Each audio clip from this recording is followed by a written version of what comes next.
मैं आज यहाँ मजलूमों की आवाज़ बनकर खड़ा हूँ। उन करोड़ों भारतीय मुसलमान और अल्पसंख्यकों की जद्दोजहद और हक की बात करना चाहता हूँ। मेरे अल्फाज मायूसी के नहीं बल्कि एक उम्मीद के हैं। 15 दिन पहले एक संविधान को कमजोर करने का काम किया गया, वहां पे जिस प्रकार से 5 मजलूमों की जान ले ली गई, जिस तरह से जिन्होंने ज्यादती की है उनको सजा मिलनी चाहिए। और आज एक इमाम को सिर्फ इसलिए गिरफ्तार कर लिया गया संभल के अंदर कि सिर्फ उन्होंने अजान लाउड स्पीकर से दे दी थी। 130 किसान जो 10 दिन से ज्यादा समय से जेल में बंद हैं, आप किसानों को हक नहीं दे पा रहे तो किसको हक देने का काम करोगे? शुक्रिया माननीय सभापति जी। मैं ऐसे जुल्म सुबह बेनूर को मैं नहीं मानता, मैं नहीं जानता। मैं भी खाइफ नहीं तख्ताए दार से, मैं भी मंसूर हूँ कैदो अगयार से। क्यों डराते हो जिंदान की दीवार से? जुल्म की बात को, जहल की रात को मैं नहीं मानता, मैं नहीं जानता। बहुत बहुत शुक्रिया माननीय सभापति जी। मैं आज यहाँ मजलूमों की आवाज़ बनकर खड़ा हूँ। उन करोड़ों भारतीय मुसलमान और अल्पसंख्यकों की जद्दोजहद और हक की बात करना चाहता हूँ जो इस देश का अटूट हिस्सा हैं। मेरे अल्फाज बंटवारे के नहीं बल्कि इत्तेहाद के हैं। मेरे अल्फाज मायूसी के नहीं बल्कि एक उम्मीद के हैं।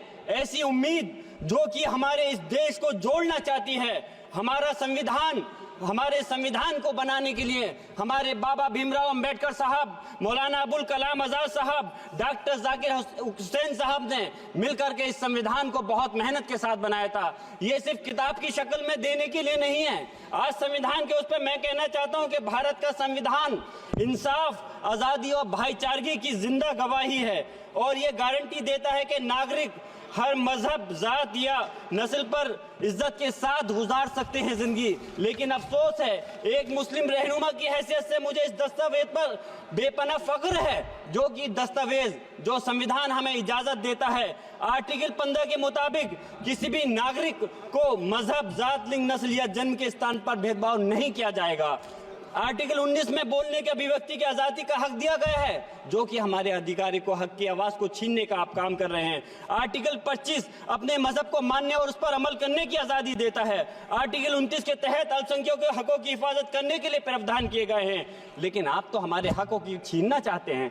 माननीय सभापति जी, मैं आपके माध्यम से कहना चाहता हूं कि आर्टिकल 30 के अंदर अपने तालीमी इदारों को कायम करने और उनके चलाने का हक है, लेकिन हमारे साथ ज्यादती हो रही है। ये संविधान को अगर आप कमजोर करेंगे तो याद रखना ये देश कमजोर होगा, हमारा मुल्क कमजोर होगा। जो संविधान के प्रति वफादार नहीं हो सकते वो हमारे मुल्क के प्रति वफादार नहीं हो सकते। मैं उस संभल की सरजमी से आता हूं जहां पर 15 दिन पहले एक संविधान को कमजोर करने का काम किया गया, वहां पे जिस प्रकार से 5 मजलूमों की जान ले ली गई, जिस तरह से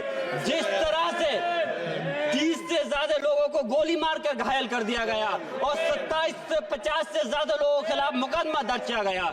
मैं पूछना चाहता हूं माननीय सभापति जी, मैं सांसद हूं, मैं अपने मुकदमे का मैंने कहा था मुझे डर नहीं है, मेरे खिलाफ मुकदमा लिखा गया, मैं वहां मौजूद नहीं था और ये मुकदमा जो हमारे चाहे विपक्ष के सांसद हो या सत्ता पक्ष के सांसद हो, आप याद रखिए जनता की आवाज हो, जनता के बीच में जाकर के आपके जवाबदेही बनती है। और मैंने अपनी जनता की आवाज को उठाने का काम किया तो क्या गलत किया था? माननीय सभापति जी, सिर्फ इस बुनियाद पे मुकदमा लिख दिया गया। आज मैं आपको बताना पॉइंट पे बोल रहा हूँ, संविधान पर ही बोल रहा हूँ माननीय सभापति जी। आज मैं चाहता हूँ उन लोगों को इंसाफ मिलना चाहिए जो जिन्होंने ज्यादती की है उनको सजा मिलनी चाहिए। और आज एक इमाम को सिर्फ इसलिए गिरफ्तार कर लिया गया संभल के अंदर कि सिर्फ उन्होंने अजान लाउड स्पीकर से दे दी थी। अफसोस है कि आज हमारे साथ ऐसी ज्यादती हो रही है। माननीय अध्यक्ष जी, हमारा संविधान किसानों को मजबूती की बात करता है जो इस देश की रीढ़ की हड्डी है। 130 किसान जो 10 दिन से ज्यादा समय से जेल में बंद हैं, आप किसानों को हक नहीं दे पा रहे तो किसको हक देने का काम करोगे? मैं अफसोस करता हूं आज पूरे प्रदेश और मुल्क के अंदर जिस तरह से हमारे लोगों की हिफाजत नहीं की जा रही। एक मॉब लिंचिंग सिर्फ धर्म के नाम पर, अगर कोई मुस्लिम है, ओबीसी है या पिछड़ा समाज का, एससी समाज का है तो नाम पूछ करके उसकी हत्या कर दी जाती है। बुलडोजर चलाए जा रहे हैं, हेट स्पीच अगर कोई हम कुछ बोलते हैं तो हेट स्पीच करके मुकदमा दर्ज कर देते हैं, और जो हमारे धार्मिक आका हमारे सल्लल्लाहु अलैहि वसल्लम की शान में गुस्ताखी करता है उनके खिलाफ कोई कार्रवाई नहीं। मेरे पास समय कम है, इसलिए तेजी के साथ में मुझे बोलना पड़ रहा है। माननीय सभापति महोदय जी, ये सवाल बंटवारे का नहीं बल्कि हम वतनों के लिए जिनका जमीर मर गया है उनके जमीर को जिंदा करने के लिए है। हम चाहते हैं इस देश की आजादी, हमारी देश की सभापति जी, बस मैं अपनी बात खत्म कर रहा हूं, 1 मिनट। हमारी देश की आजादी के लिए मैं ये कोई बंटवारे की बात नहीं कर रहा, लेकिन हमारे मुस्लिम और हिंदू समाज सब लोगों ने मिलकर के इस देश को आजाद कराने का काम किया था।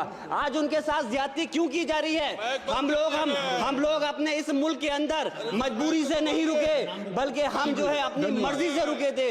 हमारी मुल्क को आजाद कराने में हजारों लाखों मुसलमानों ने शहीद हुए थे। माननीय सभापति जी, कॉन्क्लूड कर रहा हूँ सिर्फ राजकुमार से